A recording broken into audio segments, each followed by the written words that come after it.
18 h sur TV Vendée. Bonsoir et merci d'être avec nous pour cette édition du mardi 7 mai. Au sommaire, nous parlerons du BRS, le bail réel et solidaire. Acheter la maison mais pas le terrain, une solution qui permet aux ménages les plus modestes d'accéder à la propriété. La confidentialité accordée aux juristes d'entreprise. La proposition de loi est loin de faire l'unanimité. Le bâtonnier des Sables-d'Olonne nous expliquera pourquoi il s'y oppose. Enfin, la fête de la sardine, c'était samedi, une tradition toujours plus appréciée et encore plus maintenant que la pêche aux petits poissons bleus est inscrite à l'inventaire du patrimoine culturel immatériel de France. Mouchamp s'apprête à vivre une journée émouvante en ce 8 mai. Dans le cadre de la commémoration du 80e anniversaire de la fin de la Seconde Guerre mondiale, la commune rendra hommage à la famille Eumann Sommer, famille juive, réfugiée à Mouchamp, arrêtée le 31 janvier 1944, puis déportée et exterminée à Auschwitz. De 10 h à 18 h, de nombreux temps forts sont organisés, comme un dépôt de gerbes, l'inauguration d'une exposition réalisée par des élèves ou encore des lectures théâtralisées. Des membres de la famille seront présents et notamment les deux sœurs de la petite Simone, la plus jeune victime déportée à l'âge de 6 ans. Pour eux, pendant de nombreuses années et pour leurs parents, Mouchamp représentait la mort, représentait le lieu de l'arrestation, le lieu de ce drame immense et de cette tragédie. Et que depuis les commémorations, depuis cette mémoire qu'on a ancrée dans la vie des Mouchampais, le Mouchamp, c'est le symbole de la vie et du dernier lieu de liberté pour leur famille. Et je pense que cette décision que nous avons prise au niveau du conseil municipal de Mouchamp permet d'ancrer totalement la place de ces victimes innocentes dans cette histoire tragique et auprès de l'ensemble des victimes des deux guerres. Dans l'actualité également, le logement, vaste sujet en Vendée, mais une des solutions tient peut-être en 3 lettres, BRS, pour bail réel et solidaire. Alors concrètement, le propriétaire achète la maison ou l'appartement, mais pas le terrain qui reste en location. Depuis mars 2023, Vendée Habitat est agréé en tant qu'organisme de foncier solidaire. Voyons ce qui change avec Julie Morini. Alors, je suis en compagnie de Valentin Josse, qui est président du comité d'attribution du bail réel et solidaire. Alors, il y a des nouveautés en ce qui concerne le BRS. Est-ce que vous pouvez nous en parler ? Eh bien, le bail réel solidaire en Vendée, qui est une initiative de 2019, aujourd'hui tend à se développer avec un certain nombre de projets, plus de 300 projets en Vendée. Et puis surtout, depuis 2023, c'est donc l'Office Vendée Foncier Solidaire Vendée Habitat qui prend en charge le BRS. Nous avions au préalable un groupement d'intérêt public, Vendée Foncier Solidaire, qui était porté par le département et l'établissement public foncier de la Vendée. Et nous avons maintenant, en 2023-2024, un opérateur, Vendée Habitat, qui va développer ce bail réel solidaire, véritable élément novateur pour augmenter, pour développer l'accession sociale à la propriété et permettre notamment aux jeunes actifs vendéens de pouvoir trouver un logement décent. Tout le monde ne peut pas accéder au bail réel et solidaire, il faut remplir des conditions. Alors, quelles sont-elles ? Alors tout d'abord, ce sont des conditions de ressources. Vous avez un plafond de ressources selon la composition du ménage, si vous êtes seul, en couple ou avec plusieurs enfants. Et puis derrière cela, vous avez la possibilité d'accéder à un prêt à taux zéro, qui est quand même intéressant parce que pour le BRS, il faut quand même la plupart du temps emprunter. Et cet emprunt se fait notamment avec l'appui et l'effet de levier du prêt à taux zéro, c'est important. Et puis vous avez, dans certains cas, parmi les avantages d'être titulaire de BRS, c'est d'avoir une exonération totale ou partielle de la taxe foncière, selon bien sûr le choix de la collectivité où se situe et se localise le BRS. Et j'imagine que là, en Vendée, l'immobilier, c'est un vaste sujet et c'est très compliqué de trouver un logement. Ça permet de fidéliser aussi les habitants et les jeunes habitants. Ça permet effectivement de fixer des familles sur des territoires extrêmement tendus et cela permet effectivement une mixité sociale générationnelle. Ça répond aux objectifs aussi pour accueillir les actifs, parce que je rappelle quand même que plus de 20% des CDI qui sont signés en Vendée ne sont pas honorés faute d'avoir un logement pour le futur salarié. Eh ben, merci beaucoup. Et donc actuellement en Vendée, il y a 300 projets de logement en BRS. Merci Julie Morini.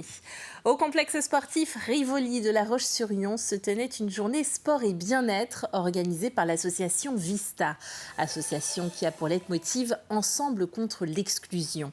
Avec le soutien de l'UFOLEP, Ma Fédération Sport pour tous et la ville de La Roche-sur-Yon, une soixantaine de personnes, tous âges confondus, ont pu s'initier à différentes activités classiques ou plus originales, comme le kinball, le tchoukball, du soft-volley, de la gymnastique, de la marche nordique, du tir à l'arc, du molly coopératif ou encore de la boxe, pour ne citer que. Il y a la barrière de la langue parce qu'on est une association qui accueille des usagers qui viennent de divers horizons. Et aujourd'hui, au travers du sport, on le sait que le sport, voilà, c'est une façon de pouvoir échanger avec l'autre sans forcément être sur du verbal. Et c'est hyper important de voir les personnes aujourd'hui pouvoir pratiquer, pouvoir échanger ensemble sans forcément avoir besoin de ce verbal-là. C'est une proposition de loi qui ne fait pas l'unanimité. L'Assemblée nationale s'est prononcée il y a quelques jours en faveur de la loi relative à la confidentialité des juristes d'entreprise. En Vendée, comme les 163 barreaux de province, les 2 bâtonniers s'opposent à cette loi, dénonçant l'inégalité et le manque de clarté que ce texte pourrait créer. Les explications dans ce reportage de Mathis Pires. Thierry Angibault est l'un des 2 bâtonniers de Vendée. Comme 163 barreaux de province, il est vent debout contre une loi tout juste acceptée à l'Assemblée nationale. C'est pas équitable. Entre 2 entreprises... Elle prévoit la confidentialité des documents d'une entreprise. Le texte vise effectivement à faire en sorte que les consultations juridiques qui sont rédigées donc par un juriste d'entreprise puissent être confidentielles, ce qui n'est pas le cas aujourd'hui. Si l'entreprise enfreint une réglementation, que ce soit en matière de consommation, de concurrence ou d'entente, le salarié ne pourra pas effectivement en interne dénoncer ce genre de pratique, ce qui n'est pas acceptable. En d'autres termes, si la loi est adoptée, avocats, lanceurs d'alerte et journalistes ne pourront plus accéder comme ils le souhaitent aux documents d'une société. Ils devront alors passer par un parcours du combattant interminable et coûteux, selon l'avocat. Aujourd'hui, on pourra dire non. Chat perché, vous ne pouvez pas accéder à ces documents parce qu'ils sont atteints par la confidentialité. Et si vous voulez y accéder malgré tout, il faudra passer par la case tribunal avec effectivement tout un arsenal de parcours du combattant, si vous me passez l'expression, pour pouvoir accéder. Pour garder une équité entre les entreprises vendéennes, le bâtonnier espère encore que cette loi n'aboutisse pas. C'est maintenant au Conseil constitutionnel de trancher. Au printemps, il y a ceux qui attendent l'arrivée des hirondelles. À Saint-Gilles-Croix-de-Vie, ce sont les sardines qui annoncent les beaux jours. Et ça y est, elles ont fait leur entrée dans le premier port sardinier de France. Et avec les honneurs, Simon Filippo était bien sûr présent à la traditionnelle fête de la sardine. C'est le rendez-vous de l'année pour le port de Saint-Gilles-Croix-de-Vie, la fête de la sardine, une tradition qui débute toujours par le défilé de la confrérie dans les rues de la ville.